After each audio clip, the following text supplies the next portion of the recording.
এই জেলের একটা অদ্ভুত আর ভয়ঙ্কর নিয়ম আছে। এখানকার সব কয়েদিদের খালি পায়ে থাকতে হয়, কিন্তু জেলের গার্ডরা মোটা রাবারের জুতো পরে থাকে, কারণ মাটির নিচে 10,000 হাই ভোল্টেজ কারেন্টের তার লাগানো আছে। যদি একজন কয়েদিও নিয়ম না মানে, তাহলে সব কয়েদিকে একসাথে কারেন্টের শক দেওয়া হয়। প্রত্যেক রাতে লাল আলো জ্বলার সাথে সাথে মেঝেতে কারেন্ট ছেড়ে দেওয়া হয়, যাতে কোনো কয়েদি মাঝরাতে পালাতে না পারে।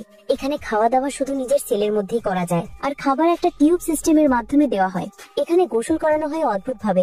সব কয়েদিদের একটা বন্ধ ঘরে দাঁড় করিয়ে দেওয়া হয়, সেখানে কিছু বয়স্ক লোক শুধু দাঁড়িয়ে থাকে, আর ওপর থেকে জল পড়তে শুরু করে। কেউ কারোর সাথে কথা বলতে পারে না, শুধু দাঁড়িয়ে থেকে গোসল করতে হয়। কিন্তু এই জেলে এমন একজন ছিল যে এখানে সারা জীবন বন্দী থাকতে চায়নি। তার মাথায় জেল থেকে পালানোর একটা বড় প্ল্যান আসে। সে একটা জিনিস বুঝতে পারে, যখনই কোনো নতুন কয়েদি আসে তখন পুরো জেলে মাত্র 3 জন গার্ড থাকে। আর একটা কথা, নতুন কয়েদিকে নিয়ে আসার লিফট প্ল্যাটফর্মটা মেঝে স্পর্শ করে না, অর্থাৎ সে কারেন্ট থেকে বাঁচতে পারবে।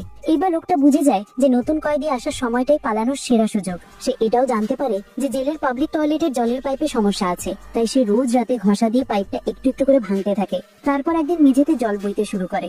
এখন যদি মেঝেতে জল থাকে তাহলে কারেন্ট শর্ট সার্কিট হয়ে যাবে। এই প্ল্যানের জন্য সে আরেকজন কয়েদির কাছে সাহায্য চায়। সে তাকে কথা দেয় যে যদি সে পালাতে সফল হয় তবে সে তার সম্পত্তির অর্ধেক ওই কয়েদিকে দিয়ে দেবে।